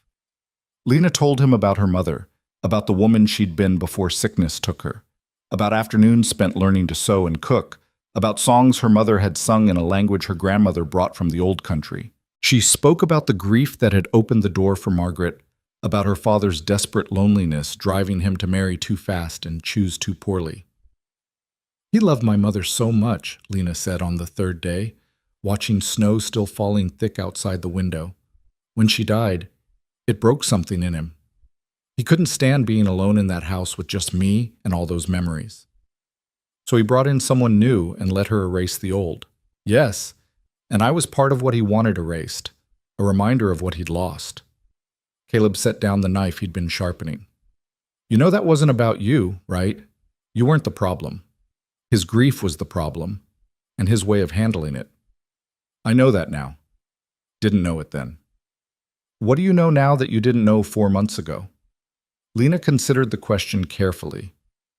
I know I'm stronger than I thought. I know my body's good for more than just being mocked. I know I can work hard and sleep easy. I know fear doesn't have to be the thing I feel most. What do you feel most now? She looked at him across the firelight, this man who'd given her a chance when she'd needed it most. Grateful. And something else I don't have a word for yet. Maybe you don't need a word. Maybe just feeling it is enough. On the 4th day, the storm finally broke. They woke to silence so profound it felt strange after 3 days of constant wind. Caleb went out first to dig a path from the cabin door, and Lena heard his whoop of surprise. Lena, come see this! She bundled up and pushed through the doorway into a world transformed. Snow lay 4 feet deep across the clearing, sculpted into fantastic drifts by the wind. The trees bent under the weight of it, and the whole landscape glittered in the weak winter sun like it had been dusted with diamonds. Beautiful, isn't it? Caleb stood knee-deep in snow, his breath pluming in the frigid air. Every winter I wonder if I'll get tired of it. Never do. They spent the day digging out, clearing paths to the smokehouse and lean-to, checking on birch, making sure the supplies were intact. The work was brutal, the snow heavy and wet, but Lena's body was equal to it now. She matched Caleb shovelful for shovelful, her back and shoulders burning but strong. That night they were both exhausted, eating their supper in tired silence. But it was a good tired, the kind that came from honest labor. Lena could see the difference in herself when she washed her face in the basin. Her cheeks had color, her eyes had clarity. She looked alive in a way she hadn't for years. December came in with more snow and brutally cold nights. The winter routine took over their lives completely, tending the fire constantly, checking the meat supplies, rationing carefully. Caleb had planned well, and they had enough to see them through to spring, but there was no room for waste or carelessness. The isolation grew deeper. They didn't see another human soul for weeks at a time. Just the two of them in the small cabin, sharing space and work and the long, dark evenings. Lena learned to read Caleb's moods in small signs. The set of his shoulders, the way he was quiet versus the way he was thoughtful. She learned when to talk and when to give him silence. He learned to read her too. Learned when her quietness meant she was thinking about the past versus when she was simply content. Learned to see the signs of old fear trying to resurface and how to counter it with steadiness rather than words. One evening in late December, as they sat by the fire working on a quilt Lena had started, she asked him something that had been building in her mind for weeks. "Why didn't you ever marry?" Caleb's hand stilled on the piece of leather he was working. Direct question. You don't have to answer. No, it's fair. He set the leather aside. I came up here when I was 17, angry and grieving and wanting nothing to do with the world that had let my mother die. Stayed angry for a long time. By the time I wasn't angry anymore, I was used to being alone. Seemed easier than trying to explain myself to someone who hadn't lived this life. You explained yourself to me? You needed explaining to. And you understood already what it means to survive something that should have broken you. Lena stitched carefully, thinking about that. Do you get lonely? Sometimes. Winters mostly, when the dark stretches long and the work runs out. But lonely's different than alone. I can be alone and content. Lonely's when you want company and don't have it. Are you lonely now? He looked at her then, really looked at her, and something shifted in his expression. No, I'm not. The moment stretched between them, fragile and significant. Then Caleb cleared his throat and went back to his leather work, and Lena bent over her stitching, her heart beating strangely fast. The winter deepened. January came with cold so severe that ice formed on the inside of the windows, despite the fire burning day and night. They moved through the days in a careful dance of survival, conserving energy, rationing supplies, keeping the fire fed. One night, Lena woke to the sound of Caleb moving around downstairs. She peered down from the loft and saw him hunched by the fire, his breathing rough. Caleb, you all right? Fine. Go back to sleep. But he didn't sound fine. Lena climbed down the ladder and saw him more clearly in the firelight. His face was flushed, his eyes too bright. You're sick. Just a chill. I'll shake it off. He wouldn't, Lena knew. She'd seen sickness enough to recognize it. She put her hand on his forehead and felt the heat radiating from him. You're burning up. Get in bed. I'm fine. Get in bed. That's not a request. He was too weak to argue. She helped him to the bed she'd been using and piled blankets on him. His whole body shook with chills despite the fever. Stupid, he muttered. Can't afford to be sick right now. Well, you are, so we'll deal with it. Lena had learned medicine from her mother. Learned how to tend fevers and chills and all the small illnesses that came with frontier living. She put water on to boil for willow bark tea, checked their supplies of dried herbs. For 3 days, Caleb burned with fever. Lena tended him constantly, getting him to drink willow bark tea for the fever, cool water when he could take it, broth when his stomach would accept it. She bathed his face and chest with cool cloths, changed his sweat-soaked shirts, kept the fire burning so the cabin stayed warm. He was a difficult patient, trying to get up and work even when he could barely stand. Lena had to use firmness she didn't know she possessed. Lie down. If you work yourself to death, I'll be stuck up here alone, and I don't know enough yet to survive a full winter by myself. So stop being stubborn and rest. That logic worked where pleading wouldn't have. He stayed in bed, drifting in and out of feverish sleep while Lena kept watch. On the 4th day, the fever finally broke. Caleb woke clear-headed and weak, his sheets soaked with the sweat of crisis past. You're still here, he said, his voice rough from disuse. Where else would I be? Thought maybe I'd dreamed you. Fever dreams get strange. Lena brought him fresh water and helped him sit up to drink it. You did dream, talked in your sleep about your mother, about things you wished you'd said. His face tightened. What things? That you were sorry, that you'd tried to stop him, that you'd loved her. Lena met his eyes. You don't have to carry that guilt forever, you know. Easy to say. I know. I carried guilt for my mother, too. Thought if I'd been better, less of a burden, maybe she wouldn't have gotten so sick. Maybe she'd have had strength to fight harder. Lena sat on the edge of the bed. But my being different wouldn't have changed her consumption, and you being older wouldn't have changed your father's cruelty. Some things just are, no matter what we do. Caleb looked at her with something like wonder. When'd you get so wise? When I stopped being so scared. Fear makes it hard to think clearly. He reached out and took her hand, his grip weak but warm. Thank you for tending me, for staying. We're partners up here. That's what partners do. Partners, he repeated softly. Yeah, suppose we are. He recovered slowly over the next week, frustrated by his weakness, but smart enough not to push too hard. Lena took over the heavy work, surprising herself with how capable she'd become. She could handle the animals, check the traps, keep the cabin running. What had seemed impossible 4 months ago was now simply what needed doing. By the time Caleb was back to full strength, something had shifted between them. The relationship that had started as rescuer and rescued had evolved into something more balanced. They worked together as true partners now, each bringing skills and strength to the shared labor of survival. February came bitter cold but clear. The days started to lengthen perceptibly, and Caleb began talking about spring. Come March, we'll start seeing the snow recede. April, the passes will clear. May, we can get down to town if we want to. Do you want to? Lena asked. Depends. Do you? Lena thought about town, about the whispers and judgment, about her father's worried eyes. Then she thought about the cabin, the mountains, the life she'd built here. Not particularly, Caleb smiled. Good. Neither do I. One evening in late February, as they sat by the fire after supper, Caleb spoke carefully. You've been up here almost 6 months now. Come spring, you'll have choices. Your father would take you back in a heartbeat.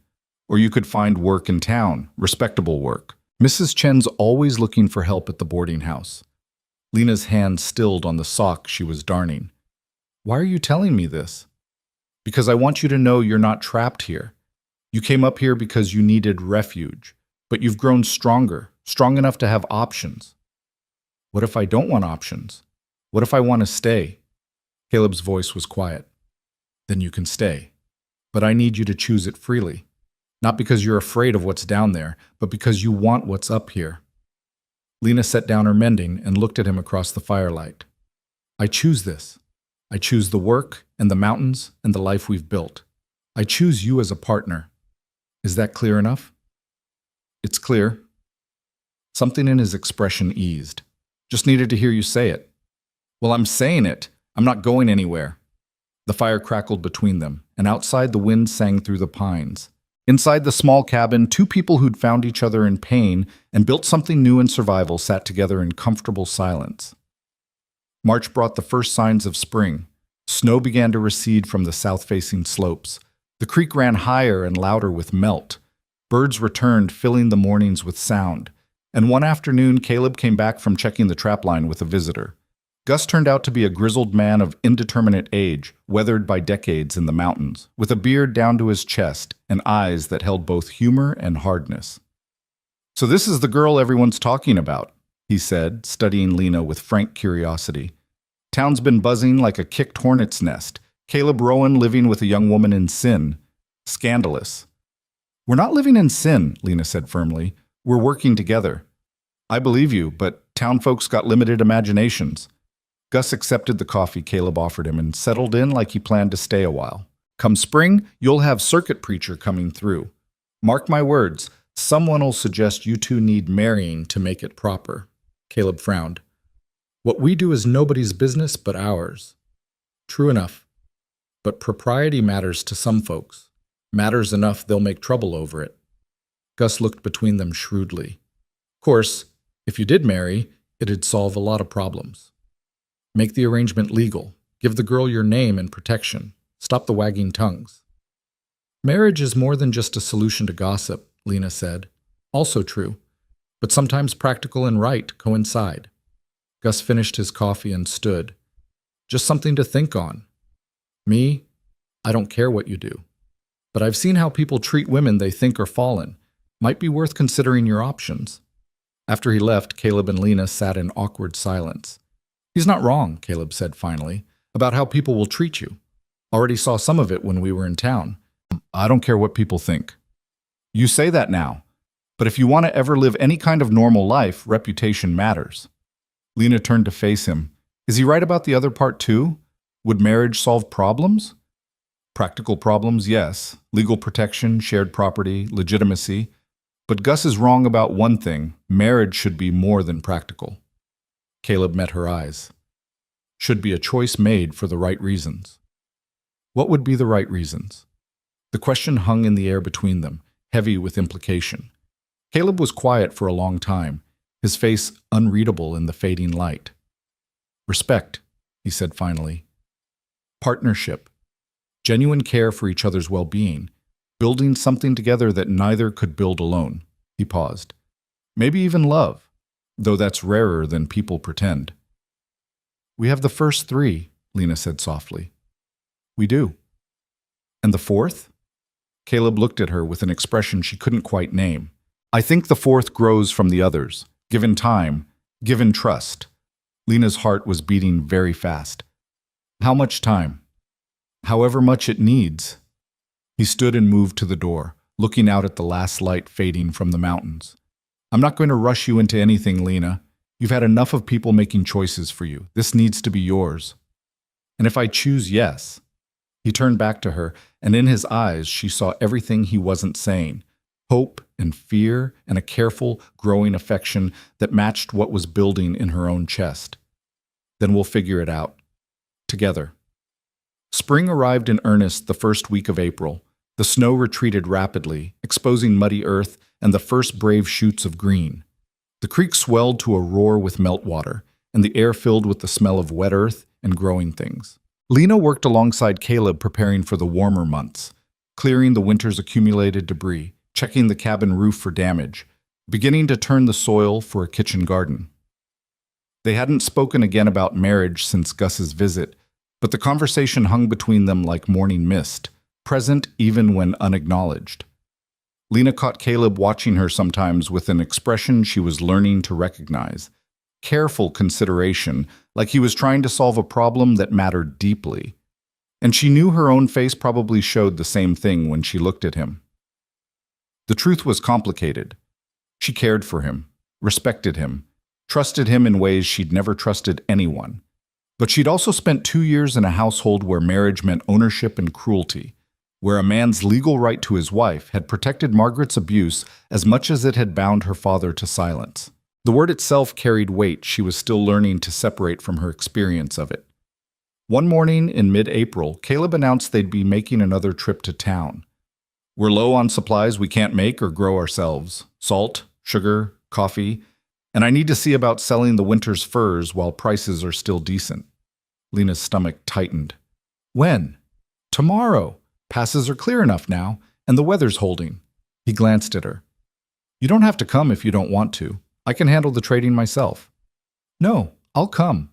She squared her shoulders. I'm not hiding. The ride down took most of the day, Birch picking her way carefully along trails still muddy with runoff. They talked little, both of them preparing for whatever awaited in town.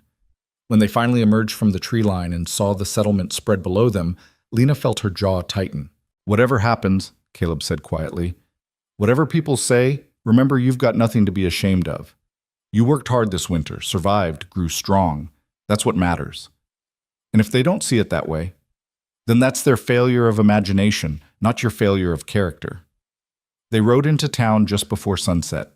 The main street was busier than Lena had seen it in winter, people emerging from their homes after months of cold confinement. Heads turned, conversations stopped. Lena felt the weight of every stare, every whispered comment. Caleb helped her down from Birch outside the general store. You want to wait here while I handle the trading? No, we do this together. His eyes warmed with something like pride. Together, then. They entered the store side by side. Mrs. Patterson stood behind the counter, and her expression when she saw them could have curdled milk. Mr. Rowan. Lena. Her voice was crisp with disapproval. Surprised to see you showing your faces in decent company. Need supplies, Caleb said evenly, pulling out his list. Flour, salt, sugar, coffee, 20 pounds of each. I'm not sure I can serve you. This is a respectable establishment. Last I checked, my money spends as good as anyone's. Mrs. Patterson's face flushed. It's not about money. It's about standards. Decency. What you two are doing up there, living together without benefit of marriage, it's shameful. What we're doing is working to survive, Lena said, her voice steady despite the anger building in her chest. What's shameful is making assumptions about people based on gossip. It's not assumptions when the whole town can see it plain as day. The whole town can see that a man offered me honest work when I needed it, that I've been learning to support myself with my own two hands. If that offends your sense of decency, that sounds like your problem, not mine. Mrs. Patterson's mouth opened and closed like a landed fish. Behind them, several townspeople who'd followed them into the store watched the confrontation with avid interest.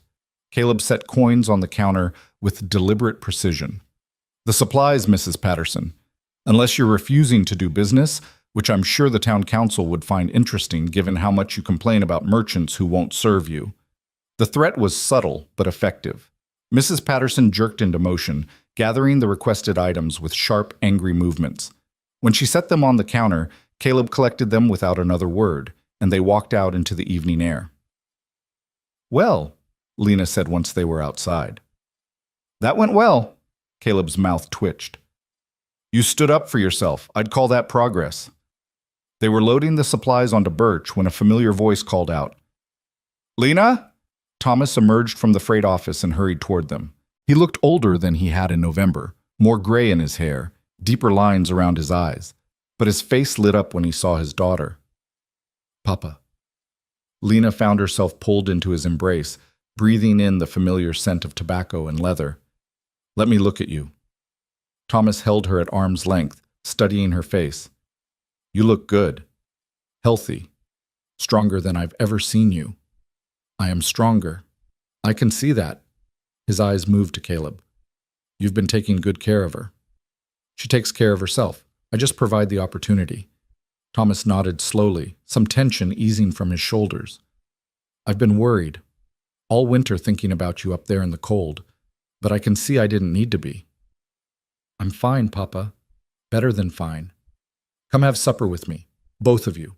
I want to hear everything."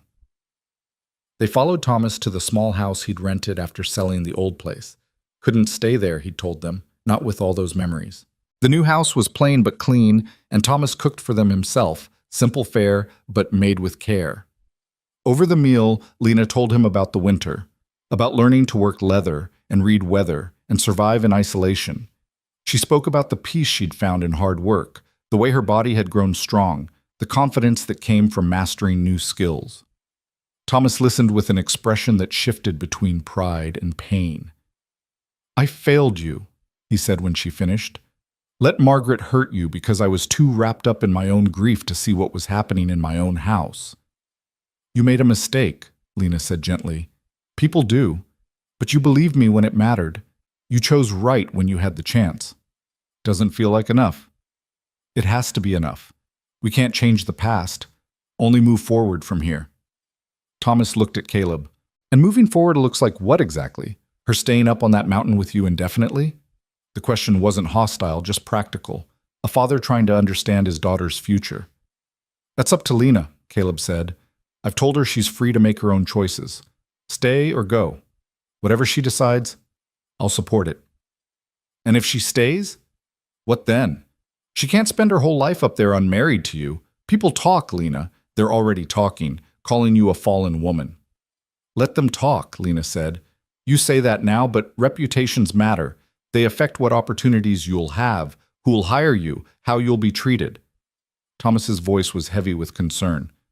"I'm not saying it's fair. I'm saying it's reality." Caleb cleared his throat. "There's a circuit preacher coming through next month. If Lena was willing, we could make it legal, proper. Give her my name and the protection that comes with it." Thomas's eyebrows rose. "You're proposing." "I'm laying out an option, but only if it's what Lena wants." Both men turned to look at her. Lena felt her heart hammering. This was the moment, the choice that would determine everything that came after. "Can I think about it?" she asked quietly. "Of course," Caleb said. Thomas reached across the table and took her hand. "Whatever you decide, you have my blessing. Both of you. I just want you to be happy and safe." They spent the night in Thomas's spare room. Caleb on the floor, Lena in the narrow bed, propriety observed despite everything. In the darkness, Lena lay awake thinking about the question she'd been asked. Marriage to Caleb would solve practical problems. It would legitimize their arrangement, quiet the gossips, give her legal standing. But was that enough reason? Or should she wait for something more, something that felt less like strategy and more like certainty? The truth was, she cared for him, deeply. She trusted him in ways she'd never trusted anyone. When she imagined her future, he was in it. But was that love or just gratitude and partnership dressed up in softer clothing? In the morning, they prepared to leave. Thomas hugged Lena tight and shook Caleb's hand. "Take care of each other," he said. "And Lena, whatever you decide about the preacher, you let me know. I'll want to be there." They rode back toward the mountains in thoughtful silence. Halfway up, Caleb spoke. "I meant what I said. No pressure. You can think about it as long as you need." "What do you want?" Lena asked. "If I took away all the practical reasons, all the propriety concerns, what would you choose?" Caleb was quiet for a long moment, guiding Birch around a washout in the trail. When he finally spoke, his voice was rough with honesty. "I'd choose you.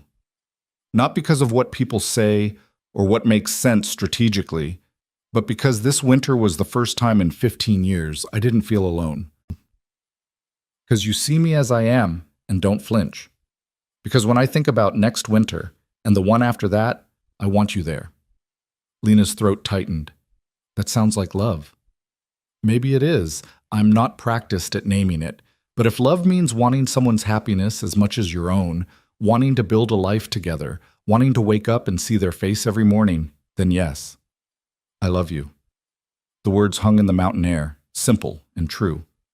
Lena felt something crack open in her chest, some last piece of armor she'd been carrying finally falling away. "I love you too," she said, and saying it felt like stepping off a cliff into open air. "I didn't know it had a name until just now, but I do." Caleb pulled Birch to a stop and turned in the saddle to look at her. "So is that a yes? To the preacher?" "It's a yes to you, to us, to choosing this life freely because I want it, not because I'm running from something else." His smile started slow and spread like sunrise. "Then we're getting married." "We're getting married," Lena repeated, testing the words. They didn't carry the weight of fear anymore, just possibility. The circuit preacher came through in early May, a weathered man named Reverend Potter, who'd been marrying frontier couples for 30 years.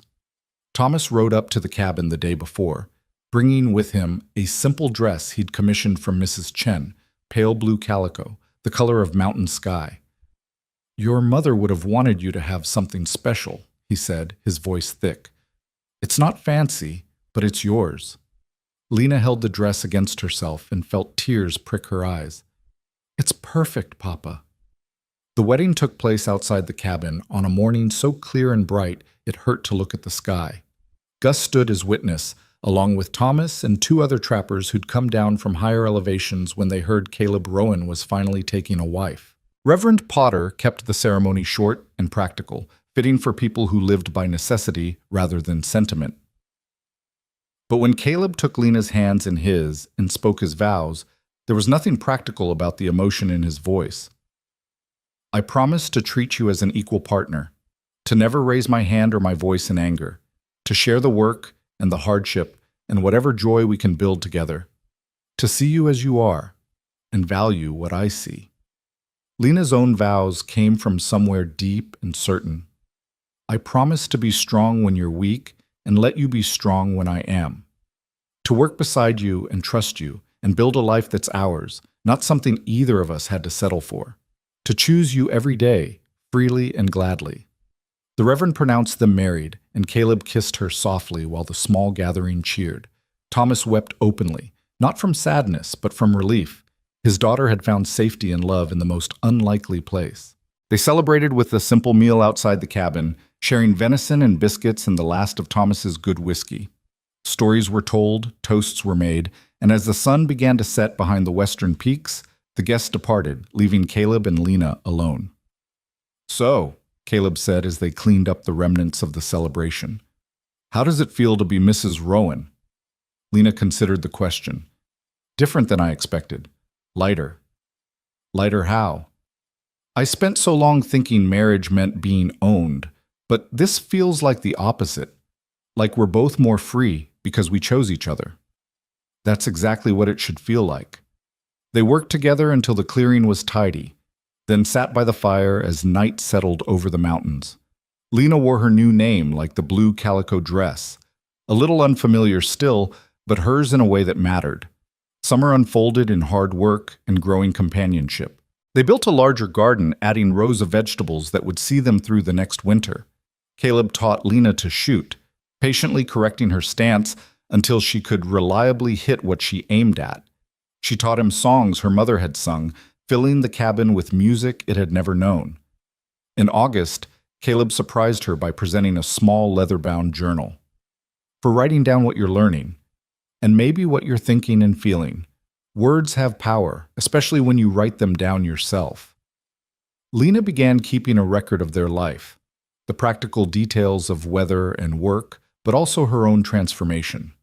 Reading back through the entries, she could see herself changing on the page, gaining confidence and voice. One entry from late August read, "Today I carried a full-grown deer on my shoulders for half a mile. 2 years ago, I couldn't have managed 20 feet. My body is strong now. But more than that, my mind is strong. I know what I'm capable of. I know what I'm worth. No one can take that from me again." In September, Thomas visited with news.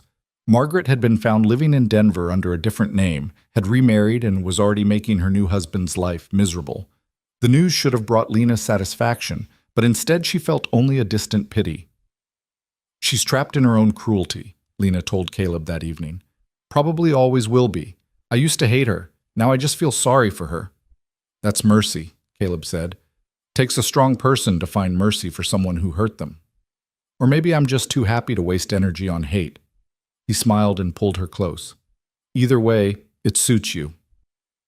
When winter came again, Lena faced it not with fear but with readiness. She knew what to expect now, knew her own capabilities. The isolation that might have broken her a year ago felt comfortable, even welcome. She and Caleb worked together with practiced efficiency, their partnership honed by a full year of shared survival. On a cold evening in January, as they sat by the fire working on separate projects, Caleb spoke thoughtfully. "Been thinking about something." "What's that?" "You've got skills now, real skills, tanning, preservation, wilderness survival. There's women down in town who'd pay to learn those things, especially the ones who don't have husbands or whose husbands are gone long stretches." Lena looked up from the leather she was working. "You think I should teach?"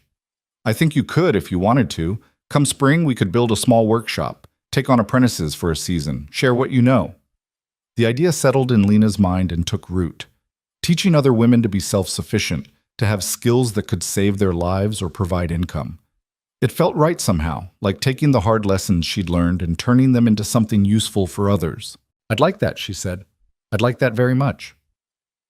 Spring of that second year brought new changes. True to his word, Caleb helped Lena build a small workshop near the cabin. They put out word through Thomas that Lena Rowan would be taking on students, women who wanted to learn wilderness skills, tanning, food preservation. The first student who arrived was a young widow named Sarah, barely 20, whose husband had died in a mine collapse, leaving her with nothing. She spent 3 months learning everything Lena could teach her, then went back to town and started her own small tanning business. Others followed. Some stayed weeks, some stayed months. Lena discovered she had a gift for teaching, for seeing what each person needed, and helping them find their own strength.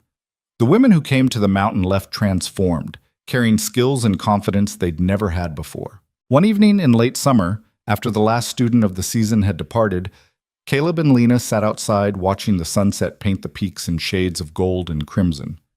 "You've built something important here," Caleb said. "More than just teaching skills, you're showing women they don't have to be victims, that they can be strong." "Someone showed me that once," Lena said, leaning against his shoulder. "Figured I should pass it on. Your mother would be proud, so would mine." Lena thought about the two women who'd never met, who'd both endured pain and tried to protect their children from it. Maybe they're both proud, wherever they are. That fall, Caleb made another proposal. "Been talking to Gus. There's a piece of land adjacent to ours, about 40 acres, that's available for claim. Thought you might want it, your own property, in your name. Something that can't be taken from you." Lena stared at him. You'd do that? Give me land? Not giving it to you. You'd be claiming it yourself under the Homestead Act. But I'd help you build on it, work it, keep it separate from mine so you always have something that's solely yours. The enormity of the offer took her breath away. Land, property, true independence, not because a man granted it to her, but because she'd claimed it through her own work and right. Yes, she said. Yes, I want that. They spent the winter planning and the following spring building. A small cabin went up on Lena's 40 acres, along with a proper workshop and storage sheds. It was connected to Caleb's property by a well-worn path, close enough to share resources but separate enough to be distinctly hers. On the day Lena signed the final papers making the land legally hers, she stood on her property and felt something she'd never felt before: complete security. This land couldn't be taken from her. She'd earned it, claimed it, made it productive with her own hands. How does it feel? Caleb asked, coming to stand beside her. Like I finally have roots, real ones, that I chose and planted myself. By the time Lena turned 18, she was unrecognizable from the frightened girl who'd arrived in the mountains 2 years earlier. She stood straight and strong, her body muscled from hard work, her face weathered by sun and wind. She spoke with confidence, moved with purpose, and looked people in the eye without flinching. Thomas visited that spring and barely recognized his own daughter. "You've become a woman," he said, his voice filled with wonder and pride. "Not just in age, in truth." "I had good teachers," Lena said, "and I had the space to grow." She walked him around her property, showing him everything she'd built. The cabin, the workshop, the garden already planted with early crops, the furs curing in her smokehouse, the tools she'd made with her own hands. "This is yours?" Thomas asked. "All of it?" "All of it. 40 acres claimed and proven, mine by right and law." Thomas sat down heavily on a stump, looking at his daughter with eyes that shone with tears. "Your mother dreamed of you having this kind of independence. She used to tell me, 'Thomas, make sure our girl knows she doesn't need rescuing. Make sure she knows she can save herself.'" "You helped save me," Lena said gently, "when you believed me about Margaret, when you let me go with Caleb even though it scared you. I failed you for a long time first. And then you did right. That's what matters." Thomas stood and pulled her into a tight embrace. "I'm so proud of you, not for what you've survived, but for who you've become." As summer turned to fall that year, Lena stood outside her cabin one evening and took stock of her life. She was 18 years old with property, skills, a business teaching other women, and a husband who was her true partner in every sense. The girl who'd once been beaten in a cellar, who'd thought herself worthless and unlovable, had become a woman who knew her own strength. She thought about Margaret sometimes, but the woman who'd tormented her had shrunk in memory to something small and sad. Margaret had tried to break her and failed. That failure was complete and permanent. Caleb emerged from his cabin and crossed the path to join her. They stood together in companionable silence, watching the last light fade from the mountains. "Happy?" he asked. Lena considered the question carefully. Happiness wasn't something she took for granted, wasn't something she'd expected to feel after everything she'd endured. But looking at her life now, the work she'd built, the land she owned, the partnership she'd chosen, yes, she was happy. "Very," she said. "Good." He took her hand. "Because this is just the beginning. We've got years ahead of us, decades if we're lucky. All of it ours to build however we want." Lena squeezed his hand and smiled. The mountains rose around them, strong and enduring. The cabin behind her was warm and safe. And she stood here not because someone had saved her, but because she'd been seen, believed, and given the space to save herself. She'd been chosen, not as a victim to be rescued, but as a person with worth and potential. And in time, she'd learned to choose herself, to claim her own life with both hands and shape it into something true and strong. That was the real victory. Not the escape from cruelty, though that mattered, not the finding of love, though that was precious, but the discovery that she had always possessed strength, had always been worthy, had always deserved dignity and respect. Margaret had tried to convince her otherwise, had used fists and words to make her small and afraid. But Lena had outlasted that cruelty and emerged on the other side knowing the truth. She was strong, she was capable, she was free, and no one could ever take that from her again. The stars emerged one by one above the mountains, cold and distant and beautiful. Somewhere down in town, people were probably still gossiping about Caleb Rowan and his wife, making up stories about their unconventional life. Let them talk. Their opinions held no power here. Here, in the high country where the air was thin and clear and everything had to be earned through work and will, Lena had found exactly what she needed. Not rescue, not escape, but the opportunity to discover who she truly was when fear and cruelty were stripped away. And who she was, it turned out, was enough. More than enough. She was everything she needed to be. She needed to be. She needed to be. She needed to be. She needed to be. She needed to be. She needed to be. She needed to be.